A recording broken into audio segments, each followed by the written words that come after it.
Hello दोस्तों, मैं Mahesh Kushwaha career class में आपका बहुत बहुत स्वागत है।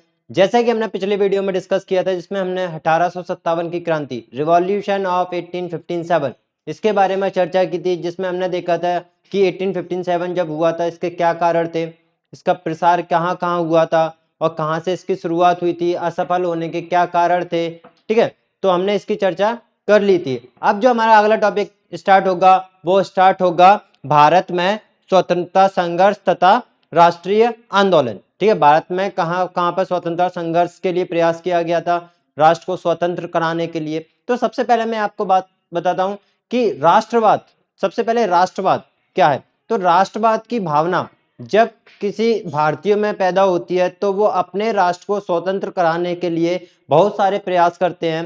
तो वहीं से हमारा क्या स्टार्ट हो जाता है, स्वतंत्रता संघर्ष। इससे पहले भी जैसे कि मैंने आपको 1857 का पढ़ाया था, 1857 की क्रांति, उसमें भी यही था कि अपने राष्ट्र को स्वतंत्र कराने के लिए बहुत प्रयास किए थे, अंग्रेजों को भगाने के लिए। ठीक है, उससे पहले भी बहुत सारे विद्रोह भी हुए थे। तो ऐसी राष्ट्रवाद की भावना भारतीयों के मन में आई और अपने राष्ट्र को स्वतंत्र कराने के लिए उन्होंने बहुत सारे प्रयास किए। तो उनमें से चलो बात करते हैं सबसे पहले भारत में स्वतंत्रता आंदोलन। तो इस स्वतंत्रता आंदोलन को पढ़ने से पहले हम इसको एक 3 चरणों में बांटते हैं। ठीक है, और 3 चरणों को एक एक करके इसको पढ़ेंगे तो जल्दी से समझ में आ जाएगा। तो सबसे पहले मैं बात करूं प्रथम चरण की। ठीक है, जो पहला चरण है, ठीक है, 1885 से लेकर 1905 तक। 1885 में जैसा कि हम जानते हैं भारतीय राष्ट्रीय कांग्रेस की स्थापना हुई थी 1885 में। वहां से लेकर 1905 तक उदारवादी नेताओं का, उदारवादी जो राष्ट्रवाद थे उनका प्रभुत्व था। ठीक है, उदारवादी ढंग से वह काम करते थे। कैसे करते थे अभी चर्चा करेंगे। उसके बाद जो दूसरा चरण है वो है क्रांतिकारी राष्ट्रवाद का। क्रांतिकारी राष्ट्रवाद बोल सकते हो या फिर उग्र राष्ट्रवाद बोल सकते हो। मतलब लड़ाई से, कि उन्होंने सोचा था कि उदारवादी से काम नहीं चलेगा, मतलब याचिका करके, प्रार्थना पत्र देके, सभाएं बिठाल के बात करने से कोई काम नहीं चलेगा, हमें संघर्ष करना पड़ेगा, हमें लड़ाई लड़ना पड़ेगी। हिंसक तरीके से इन्होंने राष्ट्र को स्वतंत्र कराने का प्रयास किया, उसको कह देते हैं क्रांतिकारी राष्ट्रवाद का चरण। अब तीसरे चरण ये आता है 1905 से लेकर 1917। कोई कोई इसको 1919 तक डाल सकता है। जब हम 1919 में रॉलेट एक्ट के कारण जलियांवाला बाग हत्याकांड हुआ था अमृतसर में, वहां तक पढ़ सकते हैं।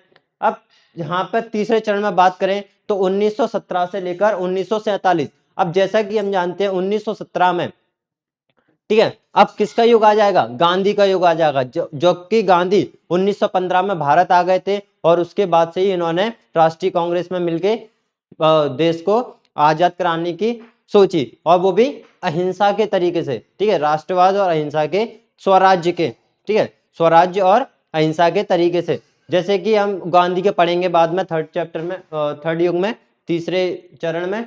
तो उसमें बताऊंगा कि गांधी जी ने क्या पढ़ाई की, कहाँ गए थे, कब लौट के आए, कैसे क्यों इनको महत्व मिला। ठीक है, उसकी चर्चा हम बाद में करेंगे। तो सबसे पहले हम बात करते हैं पहले चरण की।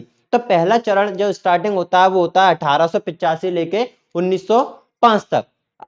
1885 से 1905 तक इस युग को उदारवादी राष्ट्रवाद का चरण बोलते हैं। अब उदारवादी राष्ट्रवाद मतलब, तो उदारवादी नेता ऐसे लोग थे जो कि बिल्कुल शांतिपूर्ण ढंग से, शांतिपूर्ण ढंग से राष्ट्र को आजाद कराने की सोच रहे थे। ठीक है, जैसे कि प्रार्थना उनसे याचिका करके, मना के, ठीक है, उनको प्रार्थना पत्र देके, एप्लीकेशन देके कि ये हमारी बात ये मानो, या फिर छोटी मोटी सभाएं बिठाल के। तो ऐसे उदारवादी नेता थे, वो लड़ाई दंगे से बहुत दूर थे। वो बिल्कुल प्यार ढंग से, बिल्कुल ये देश को मतलब राष्ट्र ऐसा मतलब सोच नहीं रहे थे कि राष्ट्र हमारा आजाद हो ही जाए। इनके मन में ये था कि ब्रिटिश अच्छा काम कर रहे हैं, भारतीयों को पढ़ाना चाहते हैं और हमारे जो चीजें हैं जो हमें बेकार लग रही हैं उनको भी बात मनवाने की कोशिश कर रहे थे उस टाइम। तो ऐसे उनका काम था उदारवादी नेताओं का। तो और जैसे कि मैंने अभी बताया था 1885 में भारतीय राष्ट्रीय कांग्रेस की स्थापना हुई थी। भारतीय राष्ट्रीय कांग्रेस की स्थापना 1885 में हुई थी। कहां पर, बंबई में। और बंबई में ही पहला अधिवेशन हुआ था, बंबई में ही पहला अधिवेशन हुआ था भारतीय राष्ट्रीय कांग्रेस का। ठीक है, तो ये हो गया, जब कांग्रेस की स्थापना हुई, अपना काम धीरे धीरे ये कर रहे थे। अपनी बातें मनवाने की कोशिश कर रहे थे ब्रिटिशर से। ठीक है, इन्होंने अपने विचारों को भी और जगह फैलाया, लंदन में गए, लंदन में जाके अपने विचार फैलाए। ठीक है, तो धीरे धीरे पूरे में उदारवादी तरीके से इन्होंने अपने काम को मनवाने की कोशिश की। अब जब भारतीय राष्ट्रीय कांग्रेस की स्थापना हुई थी तो इसका जो सहयोग दिया था वो दिया था A.O. ह्यूम ने। अब इन्होंने भी कुछ ना कुछ कारणों से सहयोग दिया होगा, तो इनका जो मानना था वो ये मानना था कि जो विरोधी हैं, मतलब जो ब्रिटिशर्स के जो विरोधी हैं, जो क्रांतिकारी हैं, तो उनसे थोड़ी छूट मिल जाएगी, मतलब उनसे थोड़ा आराम इनको मिल जाएगा, इसलिए इन्होंने भारतीय राष्ट्रीय कांग्रेस की स्थापना करवाई। ठीक है, अब सेफ्टी वॉल्व इसी को बोलते हैं, मतलब थोड़ी इनसे छूट मिलना। ठीक है, असंतोष के लिए सुरक्षा कपाट इसको बोल सकते हैं। मतलब जैसे कि होते हैं ना कि भारतीय क्रांतिकारी थे तो वो विदेशी जो अंग्रेजी शासक चल रहा था उसके विरुद्ध जन असंतोष के कारण बने। जन असंतोष मतलब कि उनके खिलाफ जो काम करे, ठीक, क्रांतिकारी तो वही है जो उनके खिलाफ काम करेंगे ब्रिटिशर्स के, तो इसलिए उनको थोड़ी शांति मिल जाए उनसे, तो इसलिए इसको कह देते हैं सेफ्टी वॉल्व। ठीक है, सेफ्टी वॉल्व इसी चीज को कहते हैं। अब इसके प्रमुख नेता कौन कौन से रहे जो उदारवादी ढंग से अपना काम कर रहे थे, कि बिल्कुल शांति प्रिय अपना काम कर रहे थे, तो उनमें से जो प्रमुख नेता हैं, एक तो दादा भाई नौरोजी, फिरोज शाह मेहता, दिनसा वाचा, WC बनर्जी, गोपाल कृष्ण गोखले। ठीक है, ये थोड़े प्रमुख नेता हैं, ऐसे बहुत भी हैं। ठीक है, मदन मोहन मालवीय, इनका नाम आपने सुना होगा, आनंद चार्लू आदि इत्यादि ऐसे नेता हैं जो कि इस उदारवादी विचारों से अपना काम कर रहे थे। ठीक है, लेकिन इनका काम धीरे भले ही था, लेकिन यहाँ से इनकी शुरुआत हो गई थी राष्ट्रवाद की। ठीक है, इनके इनका जो काम था, मेन जो काम था वो क्या काम था कि कानून के दायरे में रहकर, कानून के दायरे में रहकर और अहिंसक एवं संवैधानिक प्रदर्शन के पक्षधर थे। कानून के दायरे में है, अहिंसा मतलब हिंसा नहीं करेंगे, अहिंसक और संवैधानिक प्रदर्शन। संवैधानिक मतलब बिल्कुल ढंग से, कोई उग्रवादी जैसे नहीं, तो संवैधानिक ढंग से ही ये अपना काम करेंगे। और इसलिए इस काम को ही जो क्रांतिकारी लोग थे, जो क्रांतिकारी लोग थे वो इसको राजनीतिक भिक्षावृत्ति बोलते थे। राजनीतिक भिक्षावृत्ति मतलब भीख मांगना। ठीक है, भीख मांगना है कि तुम्हारा काम है तो तुम अंग्रेजों से भीख मांग रहे हो, तो ऐसा नाम उन्होंने दे दिया था जो क्रांतिकारी लोग थे। और ये तो ठहरे विचारधारा के कौन से, उदारवादी विचारधारा के लोग, और वो क्रांतिकारी लोग वो हिंसा में विश्वास रखते थे, ये अहिंसा में विश्वास रखते थे। तो हिंसा वाले इनको क्या बोलने लगे, राजनीतिक भिक्षावृत्ति बोलने लगे कि ऐसा काम राजनीतिक भिक्षावृत्ति ऐसा है ये। तो ठीक है, तो ये हो गया। उसके बाद हम बात करें उसके और आगे, जब ये धीरे धीरे ये चरण चलने लगा, मतलब ये इनका काम चलने लगा। ठीक है, इन्होंने भी विचार बनाया, प्रार्थनाएं पत्र दिए और अपनी सभाएं बिठाई, तो ऐसे ऐसे इनका धीरे धीरे चलने लगा। लेकिन धीरे धीरे जब इनके मन में राष्ट्रवाद की भावना उत्पन्न होने लगी तब ब्रिटिशर्स को डर लगने लगा। ठीक है, तो उस टाइम पे आगे चल के सन 1905 में एक बहुत बड़ी घटना घटी।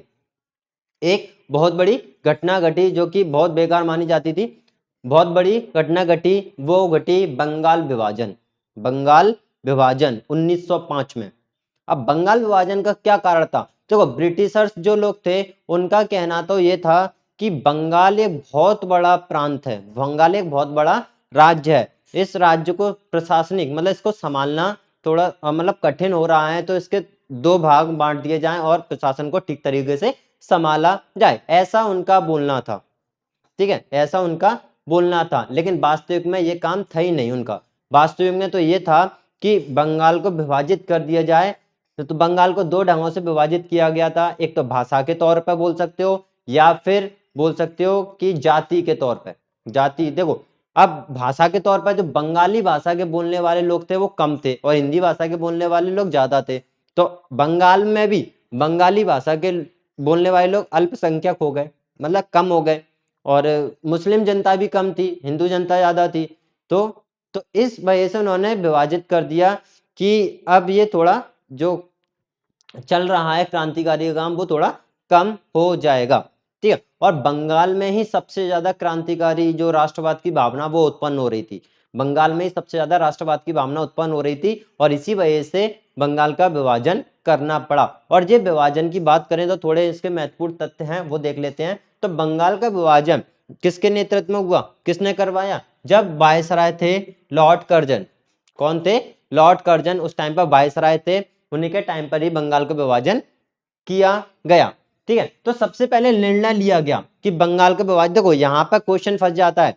ठीक है, एक तो बंगाल का विभाजन का निर्णय है और एक है बंगाल विभाजन हुआ। तो निर्णय लिया गया था 20 जुलाई 1905 को, 20 जुलाई 1905 को निर्णय लिया गया था। लेकिन अगले महीने नहीं, सॉरी, जुलाई में, अक्टूबर में, ठीक है, जुलाई में तो निर्णय लिया गया और अक्टूबर में 16 अक्टूबर को बंगाल को विभाजित कर दिया गया।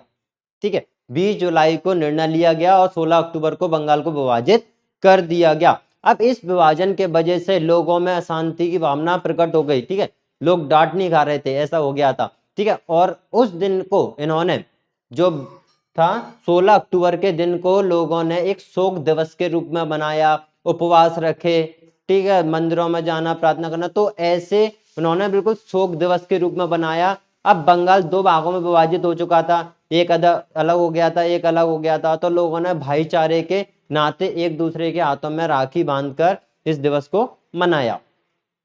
ठीक है, अब हुआ क्या, थोड़ा और आगे चले। 7 अगस्त को जैसे कि निर्णय लिया गया, उसके बाद 7 अगस्त को कलकत्ता में टाउन हॉल में, कलकत्ता के टाउन हॉल में एक बहुत बड़ा प्रदर्शन हुआ। ठीक है, ये याद रखना, 7 अगस्त 1905 को कलकत्ता के टाउन हॉल में बहुत बड़ा प्रदर्शन हुआ। और वो किसको लेकर हुआ था? वो बंगाल विभाजन के निर्णय को लेकर हुआ था। ठीक है, बहुत बड़ा प्रदर्शन। बस वहीं से एक आंदोलन की शुरुआत हो गई, वो हुआ स्वदेशी या फिर बहिष्कार आंदोलन। स्वदेशी या बहिष्कार आंदोलन, तो स्वदेशी आंदोलन या फिर बहिष्कार आंदोलन, यहां पे लिख सकते हो बहिष्कार। ठीक है, स्वदेशी या बहिष्कार आंदोलन की शुरुआत हो गई वहां पर ही, कि लोगों ने जो स्वदेशी, जो विदेशी आइटम थे, अंग्रेजों के द्वारा ब्रिटिश से आए हुए सामान थे, उनकी होलियां जलाना स्टार्ट कर दी। ठीक है, बहुत ज्यादा विरोध करने लगे थे। तो ऐसा आंदोलन की स्टार्टिंग वहां पे हो गई थी। इसी स्वदेशी आंदोलन को बंग भंग, क्या? बंग भंग आंदोलन का प्रतिफल कहा जाता है। इस आंदोलन को बंग भंग आंदोलन का प्रतिफल कहा जाता है। ठीक है, अब धीरे धीरे ये आंदोलन बढ़ता गया। पहले तो बंगाल में चल रहा था, अब बंगाल के कलकत्ता में, जो कि राजधानी थी उस टाइम पे भारत की राजधानी कलकत्ता थी। अब ये चल रहा था। अब धीरे धीरे क्या हुआ, ये बंगाल के बाहर भी फैलने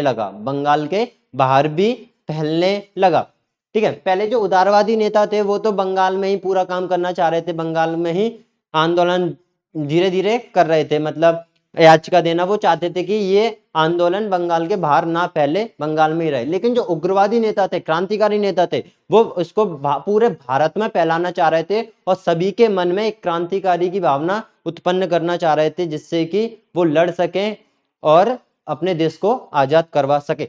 तो यहां पर क्या हुआ, जब प्रदर्शन था वो भारत के अन्य क्षेत्रों में भी फैलना स्टार्ट हुआ।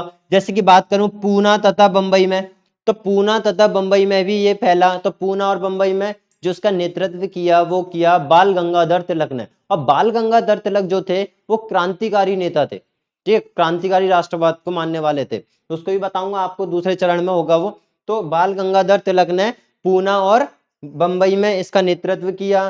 पंजाब में थे लाला लाजपत राय और अजीत सिंह। कौन थे? लाला लाजपत राय और अजीत सिंह, ये पंजाब में थे, इन्होंने इसका नेतृत्व किया। और दिल्ली, ठीक है, दिल्ली में किया सैयद हैदर रजा ने, और मद्रास में किया चिदम्बरम ने। ठीक है, तो ये कुछ लोग थे जिन्होंने बंगाल के बाहर भी इनका नेतृत्व किया, आंदोलन को आगे बढ़ाने में उनको मतलब मदद की। तो बाल गंगाधर तिलक थे, वो क्रांतिकारी नेता थे, और लाला लाजपत राय भी वो क्रांतिकारी नेता थे, उनकी चर्चा हम बाद में करेंगे। अब यहाँ पर देखो, जब ये आंदोलन बहुत ज्यादा बढ़ने लगा बंगाल के विभाजन को लेकर, क्रांतिकारियों के मन में, ठीक है, स्वतंत्रता की भावना जागने लगी, कि बहुत ही ज्यादा विद्रोह होने लगे थे। तो इस डिसीजन को, ठीक है, इस डिसीजन को, कौन से डिसीजन को? ये बंगाल विभाजन के डिसीजन को रद्द कर दिया गया। पहले तो कर दिया गया था विभाजन, लेकिन बाद में इसको रद्द कर दिया गया था हॉर्डिंग के द्वारा। ठीक है, लॉर्ड हॉर्डिंग के द्वारा इसको रद्द कर दिया गया 1911 में। लेकिन जैसे ये 1911 में रद्द हुआ तो जो ब्रिटिश सरकार थी उसने कलकत्ता से राजधानी, पहले राजधानी कहाँ थी भारत की, कलकत्ता में थी, उसके बाद कलकत्ता से कहाँ पे, दिल्ली में स्थानांतरित कर दी, इस दिल्ली में बना ली। ठीक है, जिससे मुस्लिम लोगों को बड़ा नुकसान हुआ। ठीक है, मुस्लिम लोगों को बड़ा नुकसान हुआ। तो 1911 में बंगाल विभाजन रद्द हुआ था और होर्डिंग के द्वारा, और कलकत्ता से राजधानी कहाँ पर आ गई, दिल्ली में आ गई। ठीक है, और बात करें कुछ इंपोर्टेंट फैक्ट की, जैसे कि 1906 में मुस्लिम लीग का गठन किया गया। मुस्लिम लीग के गठन में भी एक साजिश थी अंग्रेजों की। ठीक है, उसमें क्या था, मुस्लिम और हिंदू को अलग अलग करना, जिससे हम अपना काम आसानी से कर सकें। तो मुस्लिम लीग का गठन किया गया, सॉरी। और फिर उसके बाद 1907 में बात करें तो 1907 में कांग्रेस का विभाजन हो गया। कांग्रेस का विभाजन का मतलब यह है कि कांग्रेस दो दलों में बट गई, और ये विभाजन हुआ था सूरत के अधिवेशन में। हर साल एक अधिवेशन होता था कांग्रेस का, हर साल एक अधिवेशन होता था, मतलब उसमें बोला जाता था कि ऐसे करना है, ऐसे करना, उनका क्या लक्ष्य है। तो हर साल एक अधिवेशन होता था, और सूरत के अधिवेशन में कांग्रेस दो दलों में बट गया। ठीक है, दो दलों में विभाजित हो गया।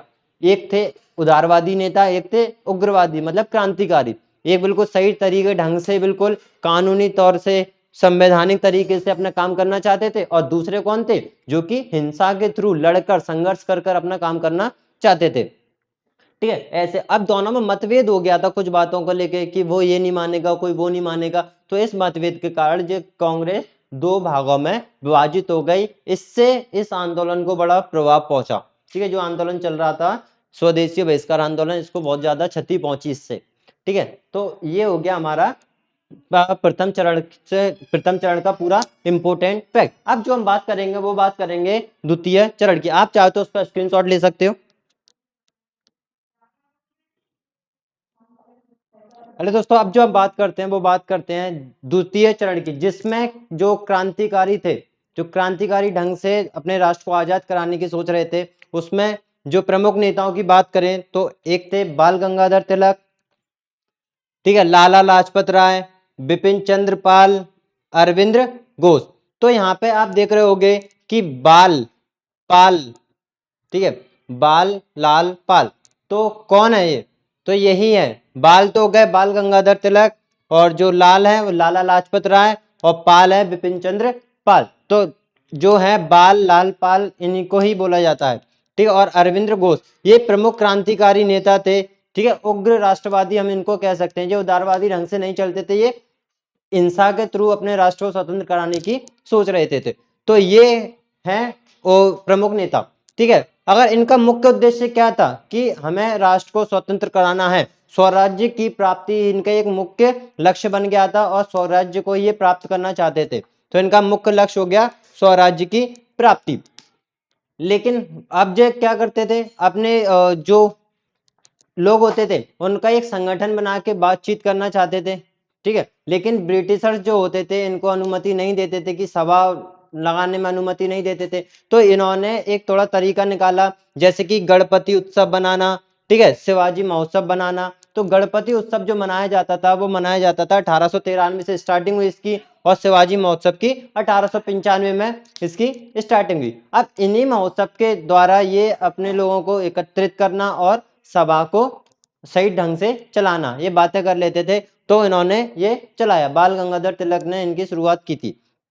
ठीक है, अब आगे चलते हैं। जैसे कि पूना के दो भाई थे, पूना के दो भाई थे, कौन कौन थे, एक तो दामोदर दास चापेकर, एक थे बालकृष्ण चापेकर। ये दोनों भाई थे, कौन, दामोदर चापेकर और बालकृष्ण चापेकर। इन्होंने प्लेग कमिश्नर, ठीक है, प्लेग पर जो कमीशन बैठा हुआ था उनके कमिश्नर थे कौन, मिस्टर रैंड तथा एयर्ड, मिस्टर रैंड तथा एयर्ड, उनकी हत्या कर दी। ठीक है, उनकी हत्या कर दी। और इस विषय के बारे में जो बाल गंगाधर तिलक की एक पत्रिका थी केसरी, पत्रिका केसरी, आप नोट कर सकते हो इस पॉइंट को। बाल गंगाधर तिलक की एक पत्रिका थी केसरी, केसरी में इन्होंने इनके बारे में बताया गया और इसको संज्ञा दिया, जैसे कि शिवाजी ने अफजल खां की हत्या की थी उसी के विषय में इनको भी ऐसे ही बताया गया है। ठीक है, तो ये हो गया। पूना के दो भाई थे, दामोदर दास और दामोदर चापेकर, और बालकृष्ण चापेकर ने प्लेग कमिश्नर मिस्टर रैंड और एहर्ट की हत्या की थी। आगे चलते हैं। अब 1904 में, कब? 1904 में बीडी सावरकर ने 1904 में बीडी सावरकर ने अभिनव भारत का गठन किया। ठीक है, ये गुप्त सभा थी। इनका जो मेन उद्देश्य था वो यही था कि क्रांतिकारियों का साथ देकर पूरा स्वराज्य की प्राप्ति करना, इनका यही उद्देश्य था। ठीक है, अगली जो समिति बनी, ठीक है, गठन हुआ, वो था अनुशीलन समिति 1907 में। 1907 में जो किसने गठित की? वीरेंद्र घोष और भूपेंद्र दत्त ने। इनका भी मेन उद्देश्य यही था कि स्वराज्य की प्राप्ति करना और क्रांतिकारी ढंग से अपने राष्ट्र को स्वतंत्र कराना। और इनका एक मेन उद्देश्य था, जैसे कि सुभाष चंद्र बोस का था, तुम मुझे खून दो मैं तुम्हें आजादी दूंगा, तो ऐसे ही इनका जो उद्देश्य था, खून के बदले खून। ठीक है, खून के बदले खून, आप इसको नारा भी कह सकते हो। तो वो किसकी समिति का था? अनुशीलन समिति का। तो वीरेंद्र घोष और भूपेंद्र दत्त इसके गठित करता बोल सकते हो, गठन इन्होंने किया था। आगे चलते हैं। तो 1909 में मदन लाल ढींगरा, कौन? 1909 में मदन लाल ढींगरा ने कर्जन वायली की हत्या कर दी लंदन में जाके। ठीक है, लंदन में थे कर्जन वायली, जो कि राजनीतिक सलाहकार थे। कर्जन वायली राजनीतिक सलाहकार थे। इनकी हत्या की थी किसने? मदन लाल ढींगरा ने 1909 में। ठीक है, ये भी क्रांतिकारी समर्थक ही थे। ठीक है, क्रांतिकारी ढंग से राष्ट्र को आजाद कराने की सोचते थे। तो अब जैसे और चलें, मैडम बीकाजी कामा। ठीक है, मैडम बीकाजी कामा, जिनको मदर ऑफ इंडियन रिवॉल्यूशन भी कहा जाता है, ये लिखा है इधर। Madam Bhikaiji Cama, mother of Indian revolution भी इनको कहा जाता है। ये भी क्रांतिकारी समर्थक थी। ये भी राष्ट्र को आजाद कराने की सोचती थी और ब्रिटिश की आलोचना ये करती थी। तो ये बाद में ये यूरोप चली गई थी, यूरोप में जर्मनी चली गई थी। वहां पर भी इन्होंने क्या किया? एक भाषण दिया था, वहां पर भी भाषण दिया था। उस भाषण में जो ब्रिटिशर्स थे उनकी आलोचना की थी और तिरंगा झंडा फहराया था। जो भीकाजी कामा थी, ये पारसी थी। ठीक है, महाराष्ट्रियन पारसी पारसी थी, मतलब महाराष्ट्र में रहने वाली। ठीक है, 1907 में स्टुअर्ट गार्ड जगह पर, जो कि कहां पर पड़ती है? जर्मनी में, यूरोप में। ठीक है, यूरोप में जर्मनी आता है, तो जर्मनी में स्टुअर्ट गार्ड जगह पर इन्होंने एक भाषण दिया था। और भाषण कैसा था? राजनीतिक भाषण था। और उसमें इन्होंने तिरंगा झंडा फहराया था। और भीकाजी कामा को ही क्या बोलते हैं? मदर ऑफ इंडियन रिवॉल्यूशन भी बोला जाता है। उसके बाद 1 नवंबर 1913 को 1 नवंबर 1913 को अमेरिका के सैन फ्रांसिस्को में एक गदर पार्टी का गठन किया गया था। और गदर पार्टी का गठन जो संस्थापक थे इसके, जिन्हें उन्होंने स्थापना की थी, वो थे लाला हरदयाल। ठीक है, और इसके अध्यक्ष बनाए गए थे सोहन सिंह।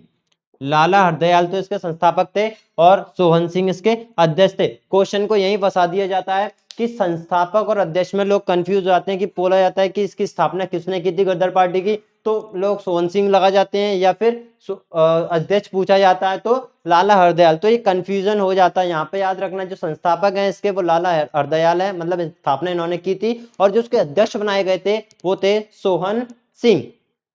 ठीक है, इनका जो गदर पार्टी, इनका भी, ये भी क्रांतिकारी ढंग से राष्ट्र को आजाद कराने की सोचते थे। तो गदर पार्टी की जो गठन हुआ था वो कहां पर हुआ था? अमेरिका के सैन फ्रांसिस्को में। अमेरिका में सैन फ्रांसिस्को जगह पर गदर पार्टी का गठन हुआ था 1 नवंबर 1913। आप 1913 याद रखना। ठीक है, और इसके जो संस्थापक थे लाला हरदयाल, और जो इसके अध्यक्ष बने वो थे सोहन सिंह।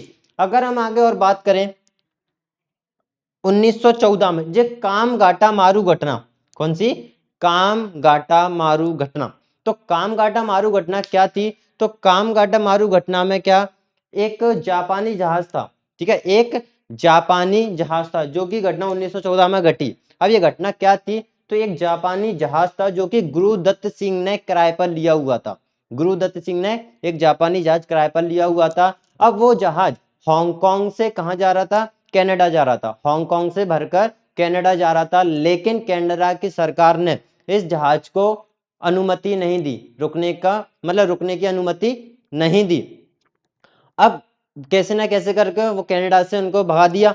अब यहाँ पर जैसे ही वो आ रहे थे तो ब्रिटेन सरकार ने घोषणा कर दी कि जो भारत में लाया जाए, ये जहाज जो आ रहा है वो भारत में लाया जाए। जब भारत में जहाज को उतारा गया, जिस जहाज को भारत में उतारा गया, इस जहाज में लगभग 376 यात्री बैठे हुए थे। ठीक है, लगभग 376 यात्री बैठे हुए थे। और ये भारत में जैसे ही आया तो इसमें पहले इसकी छानबीन की गई कि इसमें कोई क्रांतिकारी तो नहीं है, क्योंकि क्रांतिकारी को लेकर तो बहुत झड़प वैसे भी हो रही थी, तो क्रांतिकारी तो नहीं है। और बाकी में इसमें क्रांतिकारी कुछ लोग थे, तो उनमें आपस में झड़प होने लगी, यात्रियों में और ब्रिटिशर्स में। तो जिससे क्या हुआ, लगभग 18 भारतीय इसमें मारे गए और बाकी के जो यात्री थे उनको जेल में डाल दिया गया। तो इसी घटना को बोलते हैं कामगाटा मारू घटना। ठीक है, 1914 में घटित हुई थी। ठीक है, 1914 में गाटामारू घटना घटित हुई थी। इसमें क्या किया था, एक बार बता देता हूँ। जापानी जहाज था जो कि गुरुदत्त ने किराए पर लिया हुआ था। वो जापानी जहाज में लगभग 376 यात्री थे और वो हांगकांग से कनाडा जा रहे थे। तो कनाडा सरकार ने उनको अनुमति नहीं दी। तो फिर इधर ब्रिटिश सरकार ने घोषणा कर दी कि ये जहाज को कहाँ पर लेके आना है, भारत में लेकर आओ। जैसे वो भारत में जहाज उतारा गया, जहाज आया, तब इसमें छानबीन शुरू हुई कि इसमें कोई क्रांतिकारी तो नहीं बैठा। तो बाकी में थोड़े बहुत तो क्रांतिकारी थे, तो आपस में इनमें झड़प होने लगी। तो इससे 18 भारतीय इसमें मारे गए और बाकियों को जेल में डाल दिया गया। और ये कौन से, अगर ये भारत में भी आया तो भारतगाह में कौन से बंदरगाह पर ये रुका था, तो भारत में ये बज बज बंदरगाह। कौन सा बंदरगाह? बज बज बंदरगाह। बज बज बंदरगाह। ठीक है, भारत में बज बज बंदरगाह में इसको रोका गया और ये छानबीन शुरू हुई, झड़पें हुई, भारतीय मारे गए और बाकियों को जेल में डाल दिया गया। और इसी घटना को बोलते हैं कामगाटा मारू की घटना। ठीक है दोस्तों, आप इसका स्क्रीनशॉट ले लो, मैं आगे थोड़ा और चलता हूं। दोस्तों चालू करते हैं। जैसे कि 1916 में लखनऊ समझौता हुआ। 1916 में जब लखनऊ समझौता हुआ, तो जैसे कि हमने पढ़ा था 1907 में जब कांग्रेस विभाजित हो गई थी, एक उग्रवादी और एक उदारवादी। ठीक है, जो क्रांतिकारी ढंग से अपना काम करते थे, उग्रवादी जो कि हिंसा में विश्वास रखते थे और हिंसक तरीके से राष्ट्र को स्वतंत्र कराने की सोचते थे। और वहीं उदारवादी नेता जो थे वो प्रार्थना पत्र देकर, थोड़ा सभा बिठाल कर, ठीक है, याचना वगैरह करके वो अपने राष्ट्र को स्वतंत्र कराने की सोचते थे और अपना काम मनवाने की सोचते थे। तो वहां पर जो अलग अलग हो गए थे, लेकिन एक बार फिर अंबिका चरण मजूमदार के नेतृत्व में, ठीक है, जब कांग्रेस कमेटी के कौन थे, अंबिका चरण मजूमदार थे, तो उनके नेतृत्व में जो गरम दल था और नरम दल था। गरम दल कौन? जो उग्रवादी विचार वाले थे, और जो नरम दल था जो कि उदारवादी विचार वाले थे। तो गरम दल और नरम दल का मिलन हो गया था और इसी के साथ साथ कांग्रेसी और मुस्लिम भी मिल गए थे। ठीक है, नरम दल गरम दल का भी मिलन हुआ और कांग्रेसी तथा मुस्लिम का भी मिलन हो गया था। ठीक है, ये मिल गए थे। बट गरम दल और नरम दल तो काफी दिनों तक रहा, लेकिन जो कांग्रेस और मुस्लिम लीग थी वो 1918 में ही फिर से अलग हो गई, इनमें आपस में बन नहीं पाई। ठीक है, 1918 में फिर से ये अलग हो गई थी। 1916 से 1968 लगभग 2 साल तक ये साथ में रहे, फिर से ये अलग हो गए थे। इसका ये लखनऊ समझौते में केवल ये 2 कारण महत्वपूर्ण थे, ये हुए थे। अगर हम बात करें आगे होम रूल लीग की, home rule league, home rule, देखो होम का मतलब होता है घर, रूल मतलब रूल, घर का शासन। तो ये आयरलैंड से आया हुआ एक वर्ड है। ठीक है, आयरलैंड में होम रूल लीग की मतलब स्थापना हुई थी आयरलैंड में। और किसने की थी? रेडमार्क ने, रेडमांड ने इसकी स्थापना की थी आयरलैंड में।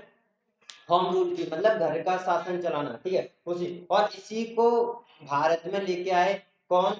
बाल गंगाधर तिलक और एनी बेसेंट। बाल गंगाधर तिलक और एनी बेसेंट भारत में लेके आई और इसको आगे लगातार जारी रखा। और जो भारत में जो तिलक लेके आया वो लेके आया पूना में, क्योंकि तिलक पूना में थे महाराष्ट्र में। और मद्रास में कौन थी? Annie Besant. तो मद्रास में एनी बेसेंट ने होम रूल लीग की स्थापना की और पूना में बाल गंगाधर तिलक ने होम रूल की स्थापना की। अब एनी बेसेंट की बात आती है तो यहाँ पर इन्होंने 2 पत्रिकाएं निकाली। कौन कौन सी? एक कॉमनवेल्थ और एक न्यू इंडिया।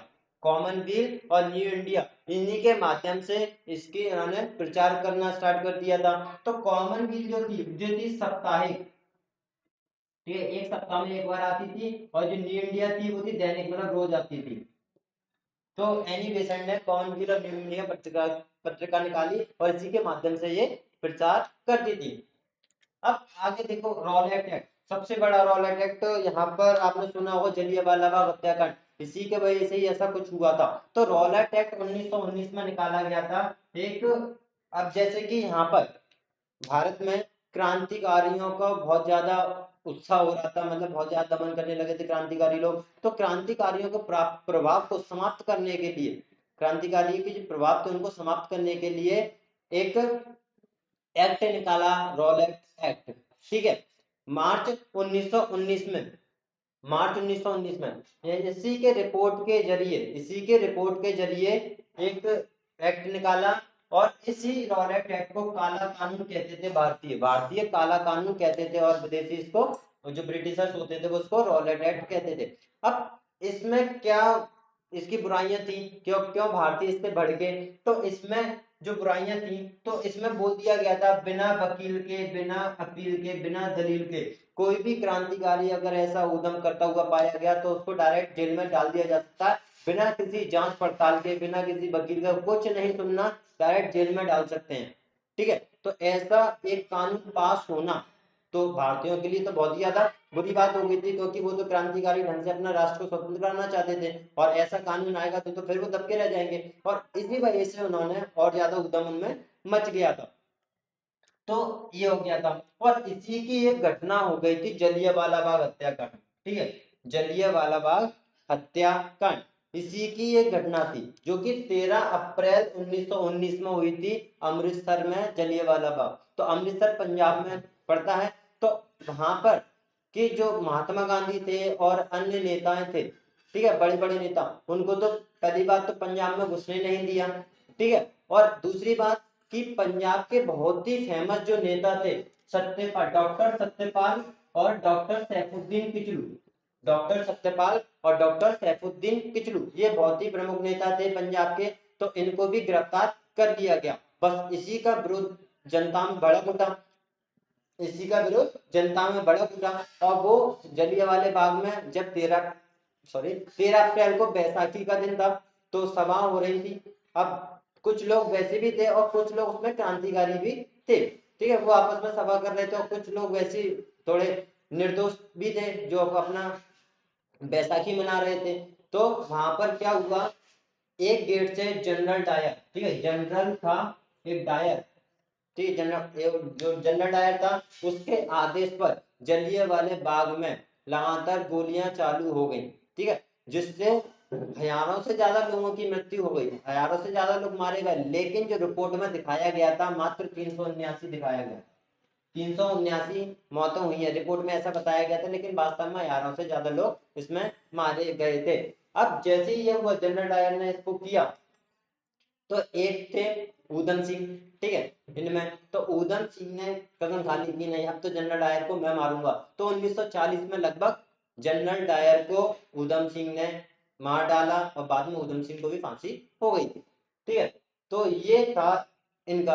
अब इसमें हंसराज जो था वो सरकारी गवाह बन गया था इस विद्रोह में। जो जब ये काम हुआ था, जलियांवाला हत्याकांड हुआ था, उसमें था हंसराज, तो वो सरकारी गवाह बन गया था, और इस विद्रोह को, मतलब जो आंदोलन था इसके, जो उसको दबा दिया गया था, मतलब ये सही है, जनरल डायर को सही साबित कर दिया गया था।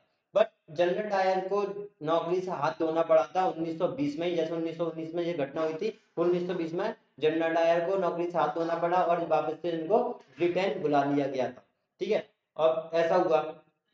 अब उसके बाद एक थे दीनबंधु सी एफ एंड्रयूज, कौन, सी एफ एंड्रयूज, इन्होंने इस हत्याकांड को बोला है कि ये जानबूझकर की गई हत्या है।